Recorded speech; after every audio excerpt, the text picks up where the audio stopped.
NSWE fight back up the Villa.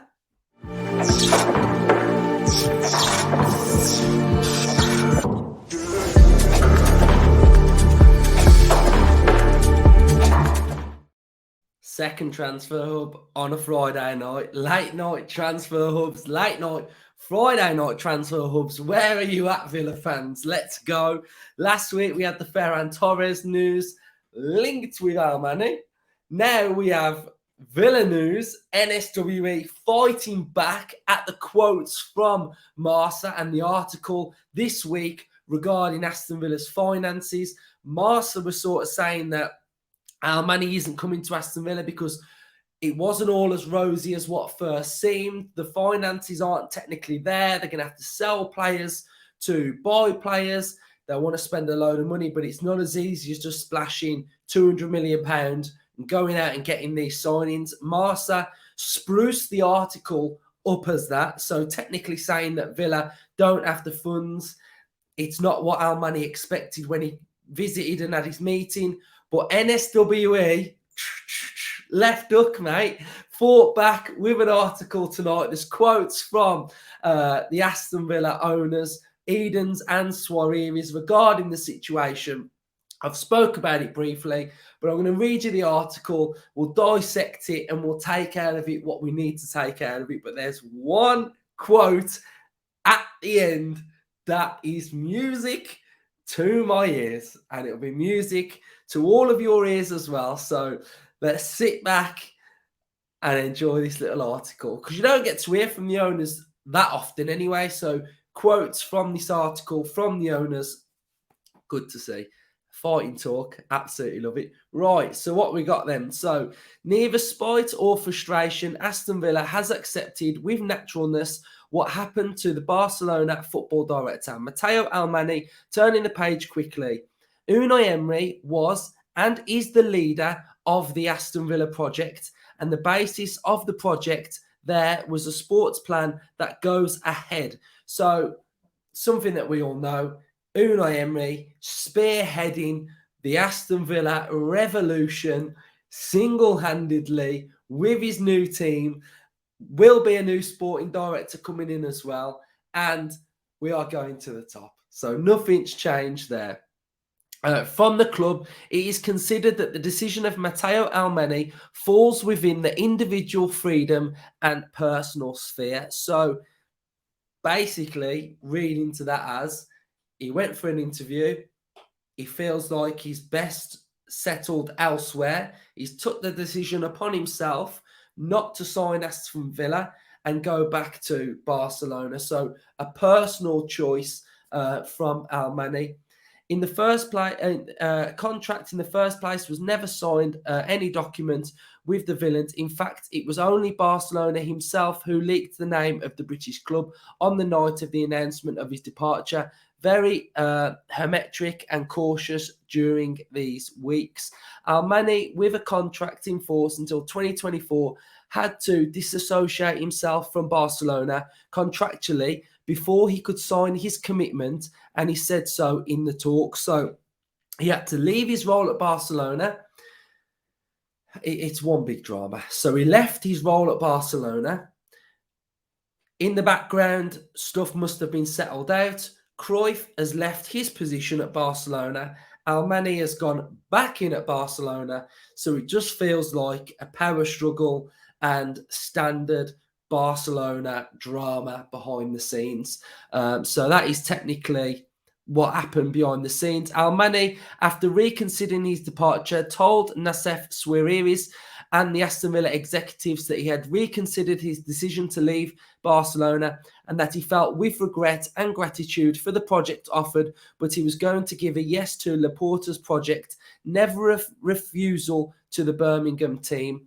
So this is where it gets pretty interesting, right? So it talks about how wealthy the Aston Villa owners are. So then we've spoke a quote from the owners now. Official sources to both owners confirmed to Marsa that its expansive piano goes ahead seamlessly We have the most complicated figure to find, a world-class manager like Unai Emery, and we have a sports plan based on the style and play and mentality of the coach. In addition, we have an executive structure that will provide the manager with operability. So basically, the hardest thing for Aston Villa to do was to find the world-class manager. Suarez Edens went out and done it, and now all they are focusing on is backing the Aston Villa manager, which is the most crucial and integral part to the plan. So we've got some more quotes here then. In Villa Park, they have surprised some information that points to a disagreement between the parties as the original of the final decision of the executive.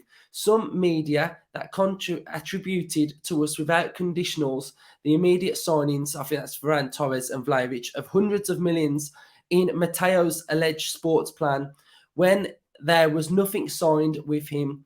The next day, they questioned us on the economic solidity of the project is beyond doubt, and will be seen in the summer. So the solidity of the project is beyond doubt and will be seen during the summer. So financial backing will be given to Unai Emery in the summer. It has already been seen this year where the team has been, after the City, the best team in the Premier League in the second round. The Villa, in any case, openly admits that the project needs a natural process of sustainable growth to settle in English and European elite. And they are convinced that with Unai, we are going to achieve it. So, yeah, it's translated from Spanish to English, so some of it probably doesn't flow as good as what a normal sentence would. So don't hammer my reading skills. So basically, the main point there is that the solidity of the project is beyond doubt and will be seen during the summer. The natural process of sustainable growth to settle in English and European elite. With Unai, we are going to achieve it. So, fighting talk from the Villa owners, absolutely backing Unai. They're backing themselves. They're backing the funds. They're backing the club. They're backing the dream. Do you know, like, I really wanted to do this episode because I'd seen some bits on social media regarding the owners and people reading into that Marca article to start with, saying, I've got a bad feeling about this. I've got a really bad feeling. It feels like something's going on behind the scenes. Feels like the money's drying up. Feels like we can't entice this guy to come in. We can't do this. We can't do that. Sometimes these things happen. I mean, Alemany's coming from Barcelona. He's probably got his own personal little agenda. Maybe he played Villa a little bit. Maybe he got his own way in the end. But for Marca to come out with that initial article saying about the Villa funds, I think it was just ridiculous, because we all know that Villa have got really wealthy owners. You don't bring in Unai Emery and then just not back him. That's just ridiculous. So I'm really happy that the Villa owners have, have spoke about it and sort of set the record straight, because what we don't want is a fantastic season, Unai doing really well, and all this rubbish going around that, we can't sign players, we've got no money. People will be reading into January thinking, well, we didn't sign anyone in Jan. Is that because it wasn't because we were turning our nose up at players? Was it just because we got no money? We got dough, we've got loads of money, we're back in Unai, we'll get the right players, and yes, fantastic. So I just thought I'd just come on tonight, share the article with you, and catch your thoughts as well, because I love fighting talk. I love fighting talk. It's brilliant, isn't it? Because it just sets the record straight. I love, what I love as well, when some journalists put like players that leaving, and then the players like, what you on about? I ain't going. I love stuff like that. So yeah, brilliant stuff. Thanks everyone that's been watching all the content this week. We've put out loads of content as usual. Match preview, predicted lineup, opposition, press conference, Friday night. Here we go. We're back again. Transfer hubs. I finalised concepts for the summer. I think it was Richard that put on. It's going to be a shame to see all of your content sort of stop in the summer. And I'm like, mate, I'll tell you what, right?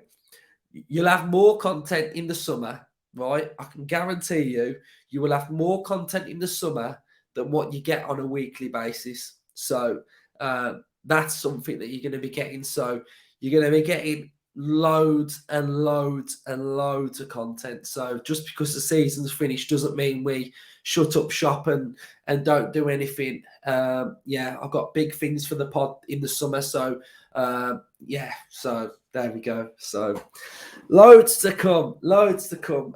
We've got a great opposition guest coming on next week as well. I know this one as well. I know this one. So yeah, fantastic stuff. So tomorrow, night before, how are we feeling? Night before Liverpool. What we didn't talk about in the press and the predicted lineup is Klopp's banned from the touchline. So I would love it if Unai goes up on that halfway line before the game and just watches that Liverpool team train. It's so funny. So yes, no Klopp on the sideline. No Darwin Núñez either for Liverpool as well. So that is a blow as well. So let's go. Let's get stuck in. Let's get stuck into Trent. So next time you see me, it will be for our match preview tomorrow, straight after the game. So thanks everyone for watching. Up the Villa, up the NSWE.